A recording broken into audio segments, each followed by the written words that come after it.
తిరిగి BCN news కి స్వాగతం. అంబేద్కర్ కోనసీమ జిల్లా అల్లవరం మండలం బోడసకూరు గ్రామానికి చెందిన ఆర్మీ జవాన్ బడుగు నాగబాబు అనారోగ్యంతో చికిత్స పొందుతూ మృతి చెందారు. ఆర్మీ జవాన్ నాగబాబు కుటుంబాన్ని ఎంపీ హరీష్ మాథుర్ పరామర్శించారు. సమాచార లోపంతో నాగబాబు అంత్యక్రియలు ఆర్మీ లాంఛనాలతో జరగకపోవడంతో కుటుంబ సభ్యులు ఆవేదనకు గురయ్యారు. నాగబాబు కుటుంబానికి రావాల్సిన బెనిఫిట్స్ పై ఎంపీ హరీష్ మాథుర్ ఆర్మీ అధికారులతో ఫోన్లో మాట్లాడారు.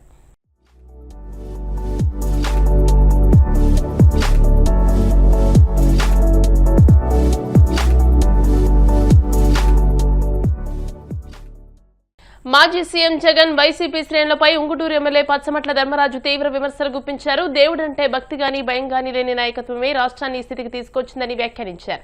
ఏలూరు జిల్లా ఉంగుటూరు పార్టీ కార్యాలయంలో కూటమి నాయకులతో కలిసి మాట్లాడిన ఆయన వైసీపీ అధికారంలో ఉన్న సమయంలో మతాల మధ్య కులాల మధ్య విభేదాలు సృష్టించే ప్రయత్నాలు జరిగాయని ఆరోపించారు. సమాజంలో శాంతి భద్రతలకు భంగం కలిగించే విధంగా పాలన కొనసాగిందని విమర్శించారు. శాసన మండలిలో ఇటీవల చోటు చేసుకున్న ఘటనను ప్రస్తావిస్తూ ప్రజాస్వామ్య వ్యవస్థలను గౌరవించని వైఖరి వైసీపీ నాయకత్వంలో స్పష్టంగా కనిపిస్తోందని అన్నారు. జరిగిన నీచ రాజకీయం వైఎస్ఆర్సీపీ చేసిన దానికి హిందూ బంధువులందరూ కూడా ఎంతో అవమానంతో బాధతో చాలా మంది కూడా వ్యక్తం చేసుకోవడం జరిగింది. జగన్మోహన్ రెడ్డికి గాని వైసీపీ నేతలకు గాని దేవుడి మీద భక్తి గాని భయం గాని ఎటువంటివి కూడా లేకుండా హిందువులను మనోభావాలను దెబ్బతీసేటట్టు ఈ వైఎస్ఆర్సీపీ చేయడం చాలా దురదృష్టకరం. దేవుణ్ణి కూడా నీచ రాజకీయాలకి వాడుకునే స్థితిలో ఈ వైఎస్ఆర్సీపీ నేతలు దిగజారంటే ఈ జగన్ మోహన్ రెడ్డి డైరెక్షన్ లోనే కలియుగ దైవం వెంకటేశ్వర స్వామి ఫోటోలను చెప్పులతో తీసుకువచ్చి అక్కడ ఒక ప్లే కార్డు లాగా ఆ కలియుగ దైవాన్ని చూపించి చేయడం అంటే చాలా దుర్మార్గమైన నీచ రాజకీయానికి ఈ వైఎస్ఆర్సీపీ దిగింది. అధికారంలో ఉన్నప్పుడు చట్టసభల్లో బూతులతోనూ వెగ్గుల వేషాలతోనూ చట్టసభలను కూడా ఏకంగా అంటే ఎప్పుడు లేని విధంగా ఆ భాషను వాడి ఆ చట్టసభలను కూడా అవమానించే రీతిలో ఆ వైఎస్ఆర్సీపీ ప్రభుత్వం ఆ ప్రభుత్వం అప్పట్లో చాలా దారుణంగా చేసింది. హిందువులు విశ్వాసాల పట్ల తిరుమల తిరుపతి దేవస్థానం సాంప్రదాయ సంస్కృతుల పట్ల జగన్మోహన్ రెడ్డికి ముందు నుంచి కూడా చాలా చిన్న చూపు ఉన్నది. అతనికి మన పరమ పవిత్రమైన దేవుని ప్రసాదం కూడా జంతువు కొవ్వుతో ప్రమాదకరమైన రసాయనాలతో కూడా కల్తీ చేశారు. శ్రీవారి పరకాని విదేశీ కరెన్సీని కొలగొట్టిన నిందితుల్ని కూడా వాళ్ళు రాజీ చేసి అతని ఆస్తులను టీడీపీ పేరున కట్టించి పెద్దన్న పాత్ర పోషించిన జగన్ రెడ్డి నిలిచాడు. దీనికి ఏంటంటే చాలా దుర్మార్గం. దొంగోడిని కూడా మనం సపోర్ట్ చేసినట్టు చాలా వాళ్ళు చేసి మేము న్యాయం చేసామనుకుంటాం. మన శ్రీవారి ఆలయంలో శ్రీవారి నామస్మరణం తప్ప మరి ఏదీ వినిపించదు. అటువంటి పవిత్ర ప్రదేశాల్లో జగన్మోహన్ రెడ్డి పిన్ని చేత జగన్ రెడ్డి రక్షక గోవిందం అని పాడించుకుని శ్రీవారిని అవమానించి కోట్లాది మంది హిందూ భక్తుల మనోభావాల్ని దెబ్బతీసాడంటే ఎంత దుర్మార్గుడు అని మనం ఆలోచించాలి. చేసిన తప్పును ఒప్పుకుని దేవుణ్ణి మనస్ఫూర్తిగా క్షమాపణ చెప్పాలని ఆ జగన్మోహన్ రెడ్డికి ఈ సభాముఖంగా ఈ మీడియా మిత్రుల సమక్షంలో మీడియా ద్వారా మీ అందరం కూడా ఉంగుటూరు నియోజకవర్గం తరఫున మీ అందరం కూడా కోరుకుంటున్నాం. మాకు ఈ కూటమి ప్రభుత్వం అన్ని మతాలని అందరినీ కూడా గౌరవించుకుంటూ అలాగే ఎవరికైనా సరే ఎటువంటి ఇబ్బంది లేకుండా అందరం కూడా ఐక్యతతో మెలగాలి, కలిసి ఉండాలన్నదే ఈ కూటమి ప్రభుత్వం యొక్క లక్ష్యం. మనకి హిందుత్వం అనేది ఒక విశ్వాసం, ఇది రాజకీయాలకి పెట్టుబడి కాదు అనేది వైఎస్ఆర్సీపీ నాయకులు గమనించాలి. వారికి శాసనసభకు వచ్చి ప్రజా సమస్యలను మాట్లాడటానికి దమ్ము, ధైర్యం, అవకాశం, టైము ఏమీ లేదు వాళ్ళకి. ఇక్కడ యువత నిరుద్యోగం గురించి కానీ రైతుల సమస్యల పట్ల కానీ మహిళా విధానాల పట్ల కానీ ఎక్కడా కూడా వాళ్ళకి ఏ మాత్రం కూడా కించిత్తు ప్రేమ కానీ ఆదరణ కానీ లేదు.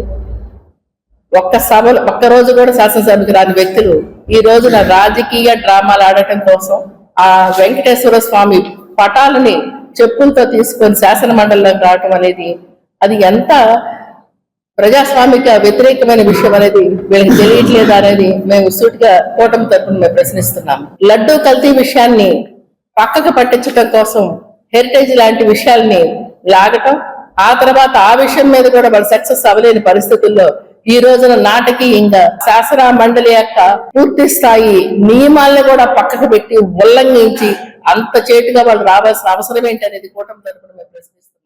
స్వచ్ఛాంధ్ర స్వర్ణాంధ్ర కార్యక్రమంలో భాగంగా నెల్లూరు జిల్లా గూడూరు పట్టణంలోని ప్రభుత్వ ఏరియా హాస్పిటల్ను ఎమ్మెల్యే సునీల్ కుమార్ తనిఖీ చేశారు. రోగులతో మాట్లాడి అందుతున్న వైద్య సౌకర్యాలు అడిగి తెలుసుకున్నారు. ఈ సందర్భంగా ఎమ్మెల్యే మాట్లాడుతూ హాస్పిటల్లో హోమియో వైద్యులు లేరని, వైద్య శాఖ మంత్రితో మాట్లాడి త్వరలోనే డాక్టర్ను ఏర్పాటు చేస్తామని పేర్కొన్నారు. ప్రభుత్వ హాస్పిటల్కి పేదవారు వస్తూ ఉంటారని, డాక్టర్లు సిబ్బంది వారి పట్ల గౌరవంగా ఉండాలని సూచించారు.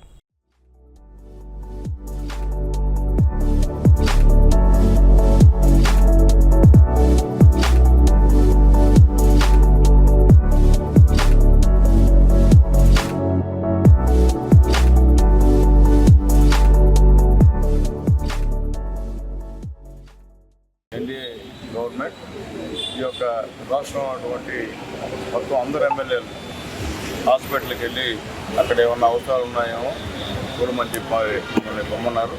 అట్లాగే పేషెంట్ దగ్గరికి వెళ్ళి పేషెంట్ మాట్లాడి వాళ్ళు ఏమన్నా ఇబ్బందులు పడుతున్నా అవి కూడా నోట్ చేసుకుని పంపించమని చెప్పారు. మేము ఆ పని మీద ఇప్పుడు హాస్పిటల్కి, ఏరియా హాస్పిటల్కి వచ్చాము. మొత్తం కూడా తిరిగాము.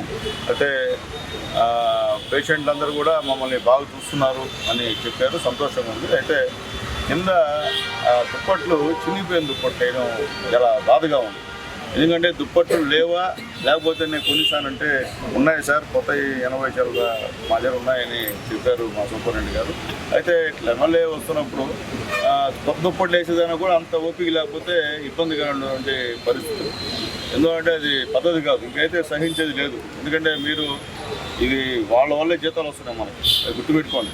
పేషెంట్లు అందరూ కూడా మమ్మల్ని బాగా చూస్తున్నారు అని చెప్పారు. సంతోషంగా ఉంది. అయితే కింద దుప్పట్లు చినిగిపోయిన దుప్పట్లు వేయడం చాలా బాధగా ఉంది. ఎందుకంటే దుప్పట్లు లేవా, లేకపోతే నేను కొన్నిసానంటే ఉన్నాయి సార్, కొత్త 80 చలుగా మా దగ్గర ఉన్నాయని చెప్పారు మా సూపరింటెండెంట్ గారు. అయితే ఇట్లా ఎమ్మెల్యే వస్తున్నప్పుడు కొత్త దుప్పట్లు వేసేదానికి కూడా అంత ఓపిక లేకపోతే ఇబ్బందిగా ఉన్నటువంటి పరిస్థితులు. ఎందుకంటే అది పద్ధతి కాదు, ఇంకైతే సహించేది లేదు. ఎందుకంటే ఇక్కడ ఈ హాస్పిటల్లో ఏమి డెవలప్మెంట్ చేసినా అది ఎన్డీఏ గవర్నమెంట్ జరిగింది. గతంలో తెలుగుదేశం పార్టీ గవర్నమెంట్, ఇప్పుడు ఎన్డీఏ గవర్నమెంట్. ఇప్పుడే మా రాజేష్ సార్ చెప్పారు, దాదాపు 23 మంది డాక్టర్ పోస్టులు ఖాళీగా ఉంటే 21 పోస్టులు ఖాళీ చేశాం, పూర్తి చేశాం. అది నిజంగా సత్యకుమార్ గారికి మనస్ఫూర్తిగా ధన్యవాదాలు తెలియజేస్తున్నా. చంద్రబాబు నాయుడు గారికి, పవన్ కళ్యాణ్ కూడా మనకు ధన్యవాదాలు తెలియజేస్తున్నాం. హోమియో సంబంధించినటువంటి మందుల కోసం చాలా మంది పేద ప్రజలు వస్తున్నారు. ఇక్కడ హోమియో డాక్టర్ లేదు, అలాగే దానికి సంబంధించినటువంటి స్టాఫ్ కూడా ఇక్కడ లేనట్టున్నారు. ఎవరు కూడా అక్కడికి వెళ్ళి హోమియో దగ్గరికి వెళ్ళి ఇచ్చే పరిస్థితి లేదు. ఖచ్చితంగా మంత్రి గారితో అది మాట్లాడతాము. ఖచ్చితంగా రాబోయే రోజుల్లో కూడా ఆ హోమియో కూడా ఇక్కడ జరిగేటట్టు కూడా చేస్తామని చెప్పి కూడా నేను తెలియజేస్తున్నాను. అట్లాగే ముఖ్యంగా ఇక్కడ ఈరోజు ఈ హాస్పిటల్లో ఈరోజు అన్ని గతంలో సిటీ స్కాన్ కూడా తీసుకొచ్చా నేను ఎమ్మెల్యేగా ఉన్నప్పుడు, నేను గర్వంగా చెప్తా. అట్లాగే ఈరోజు డయాలసిస్ సెంటర్ తీసుకొచ్చింది ఎన్డీఏ గవర్నమెంట్, నేను ఎమ్మెల్యేగా ఉన్నప్పుడే. అట్లాగే ఈ క్షయ పరీక్ష యంత్రాంగాన్ని తీసుకొచ్చింది ఆ రోజు నేనే ఎమ్మెల్యేగా ఉన్నప్పుడే తీసుకొచ్చా. అట్లాగే ఈ హాస్పిటల్కి వెనకాల గోడ కూడా ఆ రోజు మొన్న నేను గెలిచిన తర్వాత కలెక్టర్ గారితో మాట్లాడి చెప్పాను. మొన్న కూడా సూపరింటెండెంట్ గారు హాస్పిటల్ పరిస్థితి బాగలేసారంటే నెల్లూరులో మీటింగ్ జరుగుతుంటే ఈ యొక్క కమిటీ మీటింగ్లో కలెక్టర్ గారు రిక్వెస్ట్ చేస్తే కలెక్టర్ గారు మరుసటి రోజే ఒక మీటింగ్ పెట్టి పిలిపించి ఒక 30 lakhs ఇస్తామని చెప్పి కూడా మాటిచ్చినందుకు కలెక్టర్ గారికి, నెల్లూరు జిల్లా కలెక్టర్ గారికి మనస్ఫూర్తిగా ధన్యవాదాలు తెలియజేస్తున్నాను. కలియుగ ప్రత్యక్ష దైవం తిరుమల శ్రీ వెంకటేశ్వర స్వామివారిని ప్రభుత్వ విప్ తాడేపల్లిగూడెం ఎమ్మెల్యే బొలిశెట్టి శ్రీనివాస్ దర్శించుకున్నారు. వీఐపీ విరామ దర్శన సమయంలో స్వామివారి సేవలో పాల్గొని మొక్కులు చెల్లించుకున్నారు. దర్శనానంతరం వీరికి రంగనాయకుల మండపంలో వేద పండితులు వేద ఆశీర్వచనం అందించగా ఆలయ అధికారులు స్వామివారి తీర్థ ప్రసాదాలు అందజేసి పట్టు వస్త్రంతో సత్కరించారు.